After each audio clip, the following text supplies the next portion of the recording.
is the perfection that fulfills all desires. We open my darkened eyes and fill my heart with transcendental knowledge. He is my Lord, untouchable, from whom excited good emanation by him, ignorance is destroyed. The Vedic scriptures say and said to our spiritual masters, the Ocean Sea, the friend of poor, the Lord and Master of devotees, the Master be merciful unto us, gives the shade where we sleep, we defend the spread all of the three worlds, we take shelter, and so where we sleep. Jai Sri Prabhupada Ki.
Swami to the devotees and then Bhakti also.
Prajgacharya Stone Karasakta Sri Srimati Divine Grace Srila Boy Charandaru Bhakti V.A.N.I.T.A. Swami Srila Prabhupada Ananta Koti Vaishnavi Founder Charya Divine Grace Srila Prabhupada Namacharya Srila Haridas Thakur Samavata Bhakti Harinam Sankirtan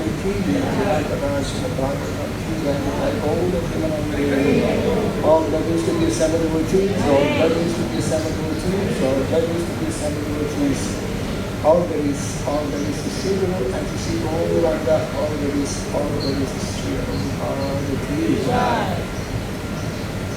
Om Ajnanatirandasya Jananjano Sarakaya Dakshinamanitam Jena Tasmai Sri Gurave Namaha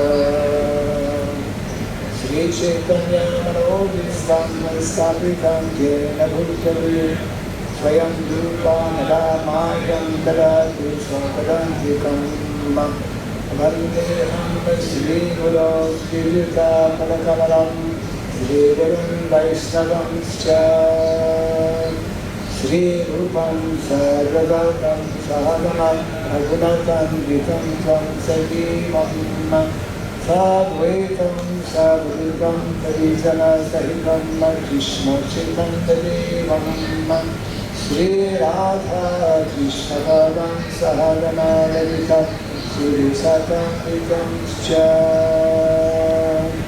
Hare Krishna Karuna Sindhu Dinabandhu Jagatpate Gopesha Gopika Kanta Radha Kanta Namostute Katakam Sanagaurangi Radhe Vrindavaneshwari Rishabhanu Sudhiri Pranamami Hare Vansakalpa Kaludascha Vikasindhu Yaivacha Patitanam Bhavadeyo Vaishnaveyo Namo Namaha Narayanam Namaskritya Naram Chaiva Narottamam Devim Saraswatim Vyasam Tato Jayamiti Before we started this Bhagavatam, which is the very means of conquest, let us first offer our respectful obeisances unto Narayana, the Supreme Personality of Godhead, unto Narayana Rishi, the Supremest Human Being, unto Mother Saraswati, the Goddess of Learning, and unto Sri Vyasadeva, the author. Nasta Prayesha Bhadreshu Nityam Bhagavata Sevaya Bhagavati Uttamaśloke Bhaktir Bhavati Naishriki. By regularly hearing the Srimad Bhagavatam and by rendering service unto the pure devotees, all that is troublesome within our heart becomes destroyed, practically to nil, and loving devotional service unto the Supreme Lord in His prayers with transcendental songs becomes established as an irrevocable fact. Idam Bhagavatam Nanam Puranam Brahmasamhitam Uttama Shloka Charitam Chakara Bhagavan Rishi Nishreya Sayalokasya Dhanyam Svasayanam Mahat. This Srimad Bhagavatam, known as the Granthavar, the king of all the literatures, is the literal incarnation of God. It is compiled by the incarnation of God as Sri Vyasadeva. It is meant for the ultimate good of all people. It is all successful, all blissful, and all perfect. Shri Krishna Chaitanya Prabhu Nityananda Shri Advaita Gadadhara Shri Vasadi Gaura Bhakta Vrinda Hare Krishna Krishna Krishna Hare Hare Hare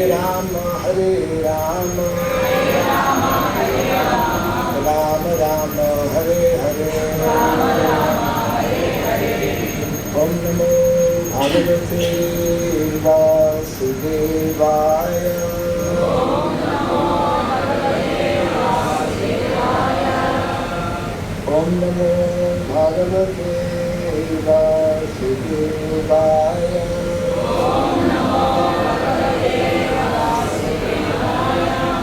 Om Namo Bhagavate Vasudevaya.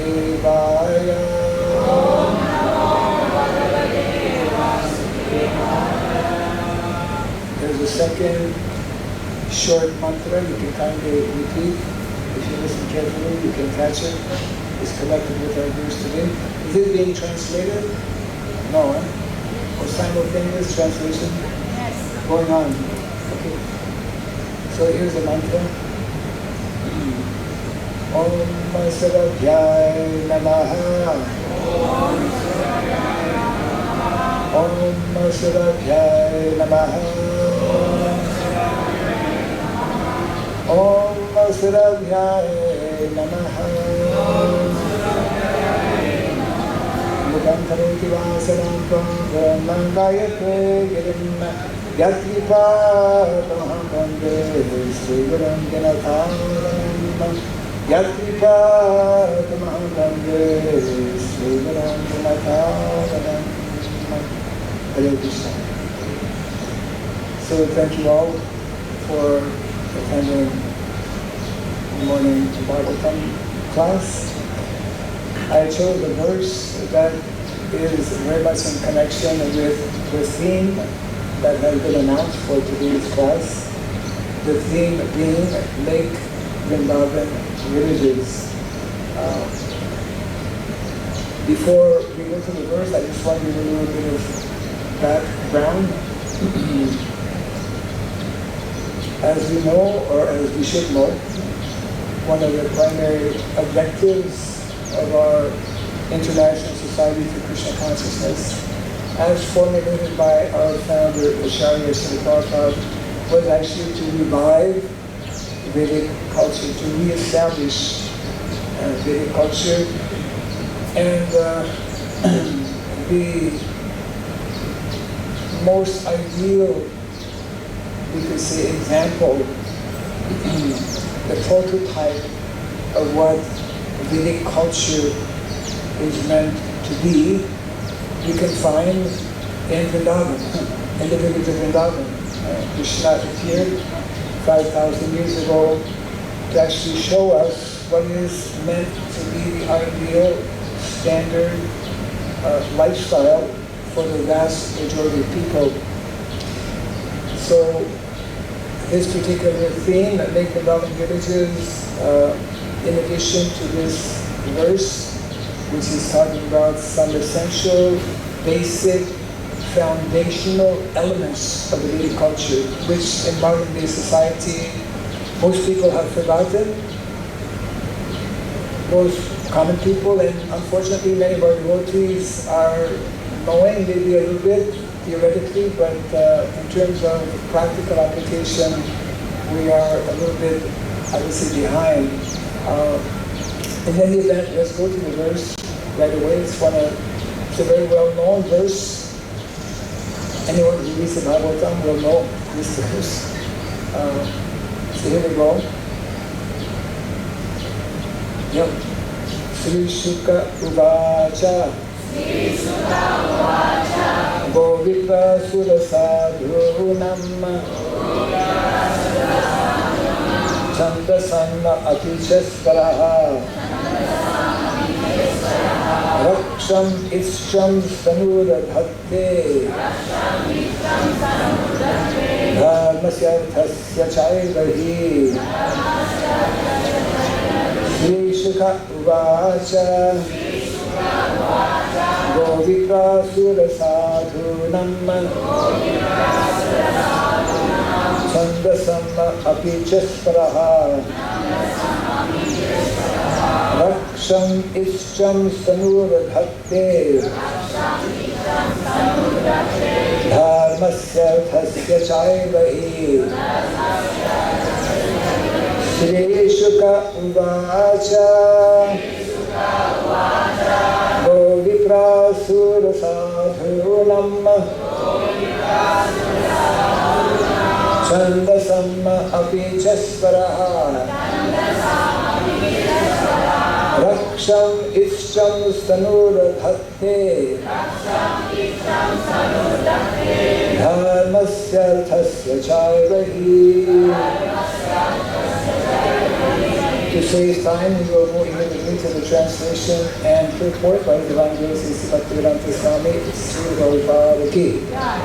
Sri Shukadeva Goswami said, O King, for the sake of protecting the cows, brahmanas, demigods, devotees, the Vedic literature, religious principles, and principles to fulfill the purpose of life, the Supreme Personality of Godhead accepts the forms of incarnations. Kindly repeat after me.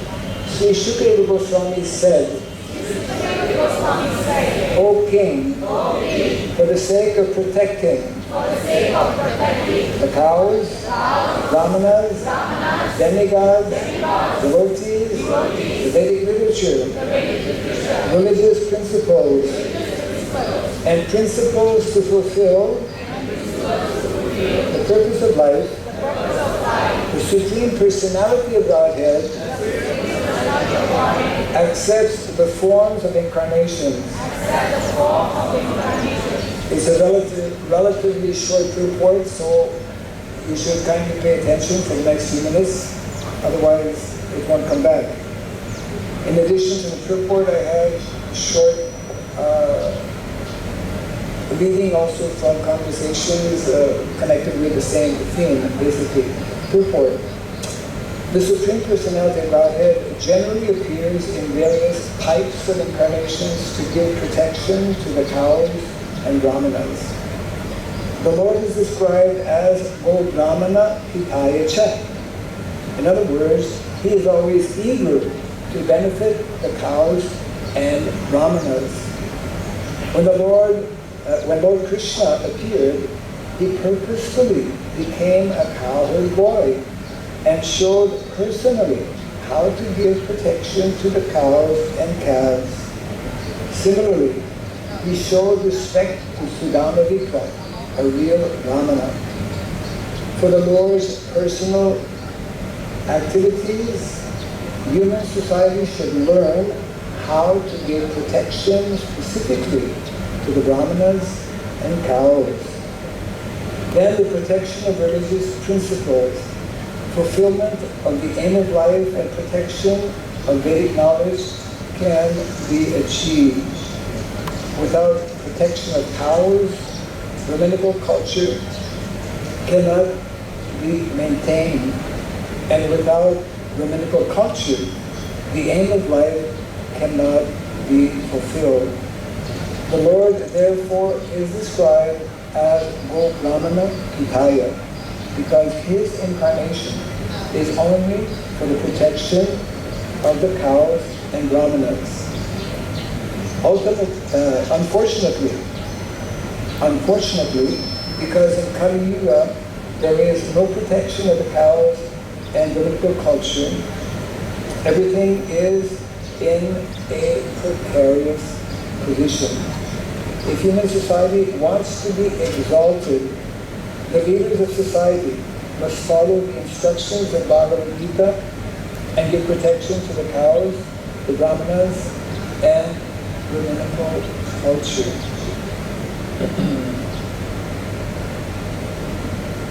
Actually, this, you could say, theme, make Vrindavan villages, is from a book that was published by Krishna quite some years ago, 2007. So 18 years ago. And in that small book, there is reference to statements made by Srila Prabhupada in another small book, which was actually, it's an essay, not exactly a book, called Gita Nagari. Small question, how many of you have heard about the essay Gita Nagari? Kindly raise your hand. Not many. Okay. It is hidden in the folio. The folio or database. For those who may not be familiar with it, it's all a compilation of all of Prabhupada's books, letters, conversations, recordings, etc. And in that folio, we find the essay called V.A.N.I.T.A. I highly recommend that all of you read and try to understand, because in that essay, which appeared in 1956 in the V.A.N.I.T.A. magazine that Prabhupada was printing at the time, Prabhupada is actually, as an ideal visionary, Vaishnavas like Srila Prabhupada, they are acharyas, they can see in the future. He basically laid out the whole mission of what later he will be establishing as the International Society for Krishna Consciousness. And that is summarized in that small book, Lake Vrindavan Villages, and I just want to mention it briefly because it's connected with the theme Lake Vrindavan Villages. And if you can kindly follow this, it's very, very important. Prabhupada speaks about 4 phases that the movement of Lord Chaitanya Mahaprabhu is meant to go through to culminate to the point of actually, in a major way, globally, establishing the mission of Lord Chaitanya, which is, of course, to bring, Bolo Krishna, Bhaja Krishna, Kolo Krishna Shikha, to bring everyone at the lotus feet of Krishna. So Srila Prabhupada speaks about the first phase, and you can just think about when we go somewhere, maybe a new place, a new country, to introduce Krishna consciousness, these are the phases, these are the steps that we actually follow, and you'll be able to understand, as I briefly mentioned. The first is called, Prabhupada called it, the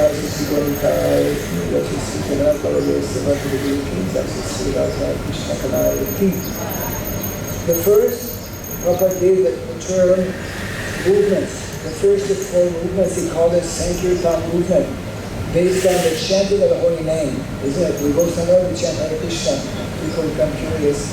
And simultaneously, the distribution of books. This is the first phase of the first movement. Prabhupada called the second movement deity worship movement, establishing, like you have here, this wonderful temple where people can come and come to know more about, well, what is this Hare Krishna mantra, who is Krishna, etc. The third phase, Prabhupada called it the spiritual initiation movement, whereby we educate or train individuals who are more curious, who are more serious in wanting to take up the process of Krishna consciousness. And the fourth one, if you're following, you'll be able to appreciate what the fourth one is. Prabhupada gave it a name which is initially maybe confusing. He called it Classless Society Movement, which actually refers to the broader plan of establishing Varnashram Dharma within society. Vedic culture is based on the principles of Varna and Ashrama. So, in other words, Make Vrindavan village is directly connected, especially connected with this aspect of establishing Vrindavan, not only atmosphere. We find this in the Chaitanya Charitamrita, the 5 major activities that are recommended, which are very powerful, and which the verse explains, that is in the Madhya Lila, chapter 22, I believe, entitled Devotional Service. And I'm sure most devotees who have read a little bit will understand this verse, Sadhu Sangha, Nama Kirtan, Bhagavat Sravana, Mathura Vasa, Sri Mustira, Swadhaya Singana, Sakala Sadhana Sresta, Epansha Anga, Krishna Prema Jananaya, Epansha Alkusanga. Within a very short period of time, applying, introducing, following any of these 5 processes. So among the 5 processes, the fourth one, Mathura Vasa. Mathura Vasa, this is Mathura Vasa. Any temple where we have the Arsha Vigraha form of the Lord, where the devotees are coming together and chanting the holy name, this is Mathura Vasa. Your home, devotees, naturally established temple, have deities in their home, that is also Mathura Vasa. And the third, we could say, understanding of Mathura Vasa is actually directly connected with Make Vrindavan village, means establishing communities. I am kind of winding up a 3-month tour right now. Malaysia happens to be the last, before I go back to India in a few days. Basically trying to present and collaborate as much as possible, and trying to bring to whatever audience I come in contact with some of the words and specific instructions, given by Srila Prabhupada regarding the importance of avoiding over-dependence, which is a problem for all of us in modern-day society, over-dependence on modern-day lifestyle, which is actually very much away from what is meant to be the Vedic norm. So it's very important for us to try and understand how Vedic culture used to be and is meant to be primarily what we call an agrarian-based culture.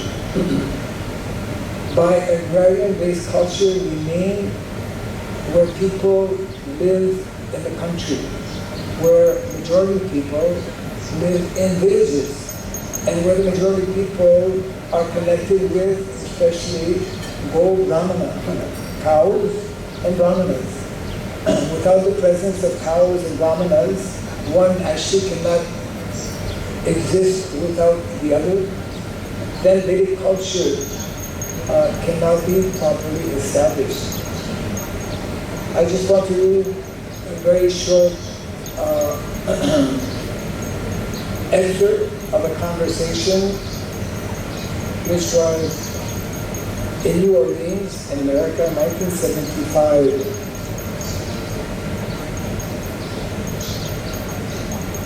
August the 1st, and Prabhupada is speaking. This is Vrindavan. There is no need, and I won't find in Bhagavata, big factory and slaughterhouse. No, nothing. The whole atmosphere is surcharged with sinful life. How people will be happy. Now we are coming to crimes and hippies and so many things, problems, diplomacy, CIA, and what others. So many unnecessary wastes of energy, time and money. Vicious condition. Better give up city. I'm just quoting Prabhupada here. Second paragraph. Make Vrindavan like this. City life is abominable.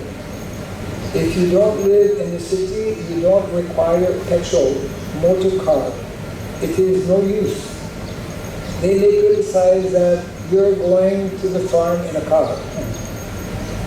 So for the time being, there is no vehicle. Otherwise, bullock cart. Where is the difficulty? Suppose you are coming 1 hour, and it takes 1 hour, and it takes 1 day. And if you are satisfied with such life, there is no question of moving, maybe local moving from the village to that village. This is sufficient. Bullock cars. Why motor car? Drive here and parking problem. Not only parking problem, there are so many things. There are 3,000 cars, motor cars. You have to produce them. Big factory. We may think, Maharaj, this is like bullock cart. We're in Penang. We live in big cities, and how can we relate to this? Well, my point is that we need to hear this. We need to hear this much more than generally we do. And there's one book which I don't have a copy with me now. I think I brought it last time when I was here. It is a compilation of similar types of statements given by our founder, Acharya. You know, Srila Prabhupada, of course, he wanted us to be in the cities. But what was Srila Prabhupada's primary thought, primary plan, primary goal and objective for us to be in the cities? Was, of course, to preach Krishna consciousness, was to introduce people to the lovely deities that we have all over the world, but also, and this we have forgotten, or maybe we have never known, or never properly understood, one of the important and main reasons, I would say, for ISKCON as a society to establish city temples is to actually train individuals, and I would say the majority. It is to train the majority of individuals who will come to us and explain to them what is meant to be the Vedic norm.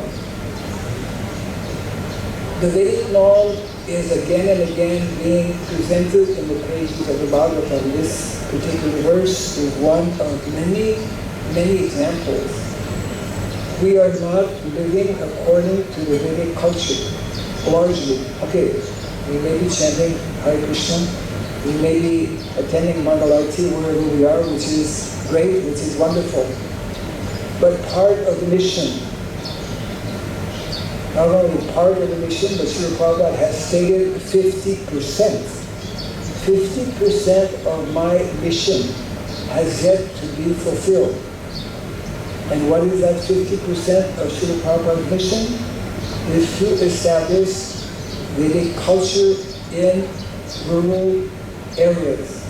It is to actually, Prabhupada told us, modern civilization, and I find myself having to repeat this again and again. I mean, Prabhupada said it in so many ways and so many times as well. Modern day civilization is a doomed civilization. We're living in a bubble. We're living in illusion. If you think that modern civilization as we know today with our cars, motorways, airplanes, etc., will continue indefinitely. It is a doomed civilization. Maybe a little difficult. I mean, it's not my word. I'm just repeating what Prabhupada is telling us. You know, there are many people who are not, as we know, devotees, wearing tilak and getting up for Mangalarti, etc.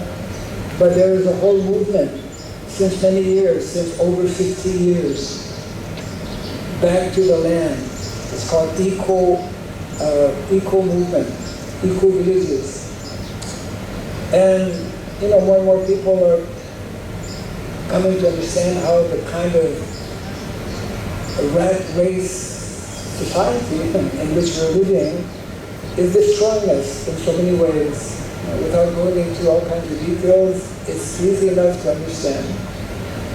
And therefore, Srila Prabhupada very much wanted that we actually do these two things in our city temples. We train individuals to become good preachers, to become fixed up, steady devotees, and to advance in Krishna consciousness, primarily for preaching purposes. Our cities actually are meant for preaching purposes. Simultaneously, Srila Prabhupada wanted us to cultivate and train individuals, educate individuals to go back to the country, to adopt the Vedic norm, the Vedic way of living. This is not simply utopia. This is not simply theory. This is not simply, wishful thinking. This is reality. And we as devotees, and we as a society, if we don't wake up to that reality, we will find ourselves one day in a very difficult situation. We are already in a difficult situation because we have to deal, as Prabhupada explained in the purport, with all kinds of, adharmic activities. Cities, modern-day cities, means primarily heavily focused, heavily influenced by the mode of rajas and tamas, passion and ignorance. It is extremely difficult for most of our grihastas to even finish their 16 rounds. What to speak of, coming to the temple every day or doing so many other activities. We're caught up, all of us as devotees, all over the world. It's not just a phenomenon in one place, it's a global phenomenon. And one of the primary purposes of our society is to actually systematically introduce this knowledge, which is based on the Bhagavad Gita, the Bhagavatam, a major portion of which is connected with what is meant to be the standard way of living, where we produce our own food, where we know what we are eating every day, where we know where it's coming from. Most of us are totally ignorant in terms of what we're eating. And you should know that most of what we are eating is not healthy food. We're not growing, the Vedic standard is we grow our own food, we keep cows, we have milk.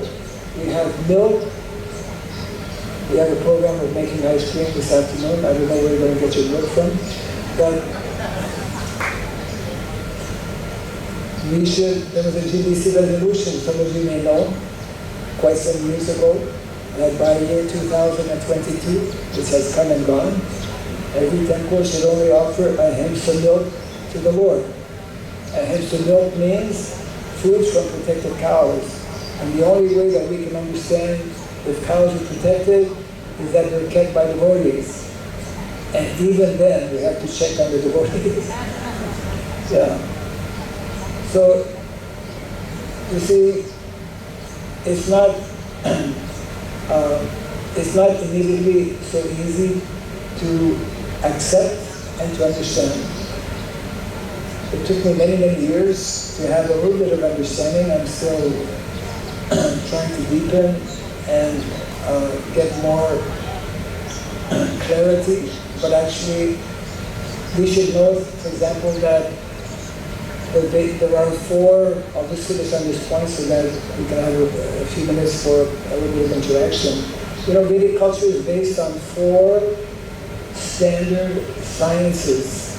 Again, most of which are unknown in modern day society. They are unknown by common people and, again, unfortunately unknown to our own devotees. What are those four sciences?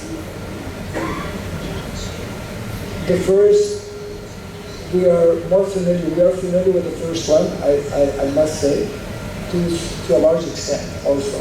It's called, in Sanskrit, Angishiki, the science of philosophy. I mean, every day we attend Bhagavatam class, or we're supposed to attend Bhagavatam class to hear philosophy, to hear history, to hear about what is the Vedic culture, etc. The second is less known, very much less known, although we speak about it all the time, is called Trayi. Trayi means the science of education.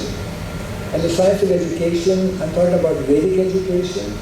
The science of Vedic education is twofold. And again, most of us are not knowing what that is. The first one is actual Gurukul, which is only for a very, very small percentage of our devotees, those who are brahmanically inclined. But the majority of other devotees who are not brahmanically inclined, they're meant to take up what is standard Vedic education in villages. If you read, and you should, the 10th canto, chapter 11, which is describing Krishna's daily activities, you can make a mental note of this, or you can write it down and share it. I request the devotees to read this also, very important purport, 10, 11, 37, verse 37. You can look it up right now also. So Prabhupada explains that Krishna's daily activity, when Krishna is like 6 or 7 years old, along with Balaram, are given the responsibility to look after the calves, the small cows, the calves. And Prabhupada says this is Vedic education. This is Vedic education for those who are not Brahmanas. Krishna in Vrindavan is not playing the role of a Brahmana, he's playing the role of a Vaishya. And when he goes to Mathura, then he gets education as a Kshatriya. So that's the second science. The third science is actually the science of politics, Dandamiti, and the actual science of politics is within what is called the whole subject matter of monarchy, which is unknown as in modern day society. And the fourth one, which is very important for all of us and connected with our verse today especially, is called V.A.N.I.T.A, the science of economics. And the science of economics is not in the cities. We are falsely pursuing economy in the city, but the Vedic definition and the Vedic standard for economy, Vedic economy, Vedic sustainable and scientific economy is Krishi Gorakshavanijam, Vaishya Karma Swabhavajam. This is directly from Shastra. So I mean, if we want to be known as followers of Vedic culture, followers of Srila Prabhupada, who has instructed us specifically on these subject matters, which include, of course, I mean, the whole presentation. Another very important area to read in the Bhagavatam, from chapter 11, from the 7th canto, canto number 7, Narada Muni's explanation, presentation on the science of Varnashrama Dharma when he speaks to Yudhishthira Maharaj. There are different places where there is specific mention and more detail on the subject matter. I am just a very insignificant person trying to bring to the attention of our devotees that this whole topic, which is again related to 50% of Prabhupada's mission, it is absolutely necessary for us to give some time and some attention to this myself. And to help all of you to do this, as I go around actually in different places, I have, along with some other devotees, made it a little bit easy for devotees to actually have access. There's one book, it's called Speaking About Varnashrama. Speaking About Varnashrama is a compilation that was actually commissioned by the GBC many, many years ago. It was to commemorate Srila Prabhupada's centennial. So that means 1996, right? Prabhupada appeared in 1896, so 1996 was Prabhupada's centennial.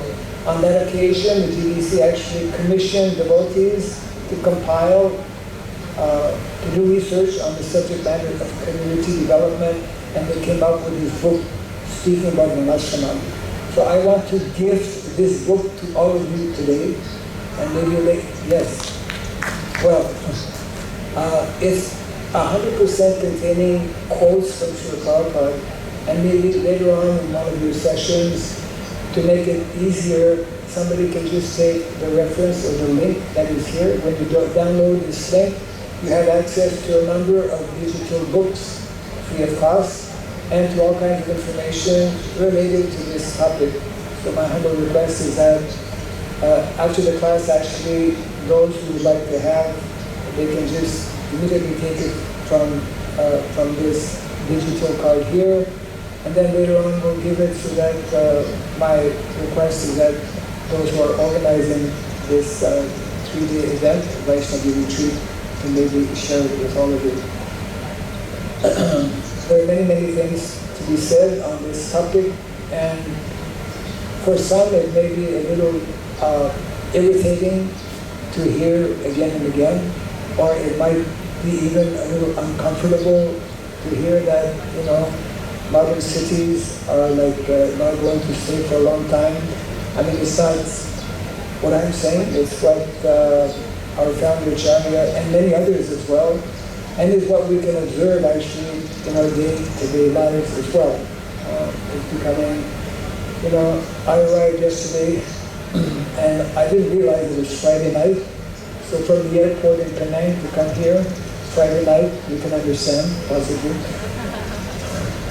Anyway, we chanted a few extra rounds, it was not too bad. So my humble request, I'll close on this here.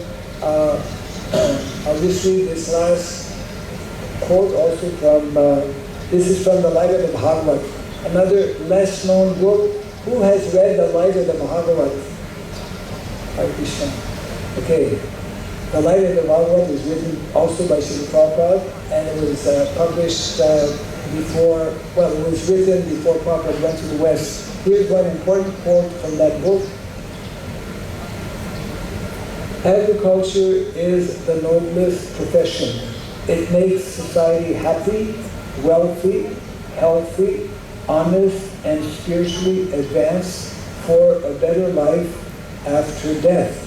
Therefore, God's gifted professions for mankind, God's gifted professions for mankind are agriculture and cow protection. And the last quote from Mahabharata, Grandfather Vaishnavi, one of our 12 Mahajans, there are 3 gifts that go by the same name and that are productive of equal merits. Kind, that's an old name for cow. Cows, earth or land, and knowledge. They bestow every kind of happiness. So if we want actual happiness, we all want happiness, of course. Real happiness can be found when we hear and understand the very important instructions given by our founder Acharya throughout the different purports in his books and conversations, etc. like that. To not go over time, we have a few minutes if there's any comment or question. Thank you very much for your kind attention.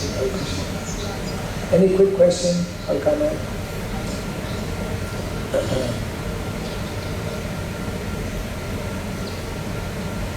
We should not be speechless.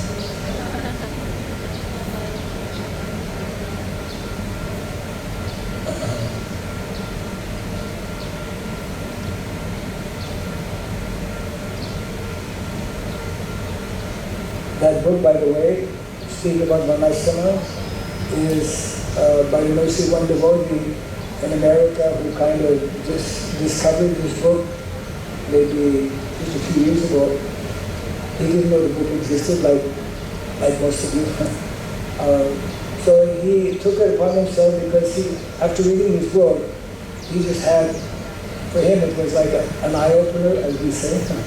So he took it upon himself to actually, he couldn't find the book. He again made this book in digital form, which is what I'm referring to. This is available now. And he also made the book available for those who would like to have a hard copy. It's on Amazon also. Just remember the title, Speaking About Varnashrama. Amazon. You can get everything on Amazon, including speaking about Varnashrama. And those who just will be happy with the digital copy, well, there's more than just that book. There are other digital books that are available here. So since I don't see too many hands up, oh, there's one. Quick. Hare Krishna Maharaji. Yes. Thanks for the nice lecture. And Maharaji, I have one question, how to develop a taste for that first time when we go to Vrindavan, there is different first time when we go to Vrindavan, there is a different, that feeling. So how to develop taste for Lord's holy dham and Lord's holy name and Yes, how to develop a taste for the holy dham, Start looking after cows. Seriously. Start thinking about what can I do and what can devotees in my community do in connection with cows. There's another quote from the same book, Light of the Bhagavad, Prabhupada is telling, if you want those who are serious, and I paraphrase, those who are serious to bring about solutions to the many ills and problems that we have in the world today, must first give their attention to the problem of cows being neglected. Otherwise, it's going to be superficial. I guarantee you. If we cannot give attention to what is dearmost to Krishna, what is dearmost to Krishna? Krishna's devotees, Krishna's cows, Krishna's temples. And there are specific things that are very, very dear to Krishna, and Krishna is evidently not very happy seeing what is taking place in the world today. Number one, in terms of cows, and number two, seeing how little we are doing to actually, how much more we could be doing. Let's put it that way. How much more we could be doing. So thank you very much. It is that time. Which other time? Jai Kankarashna Bhagavatam Ki. Jai Sri Bhagavati. Order Pimanandi and announcements. Yes. Swami Bhakti Swami Maharaj ki. Jai. Prabhupada ki. Jai.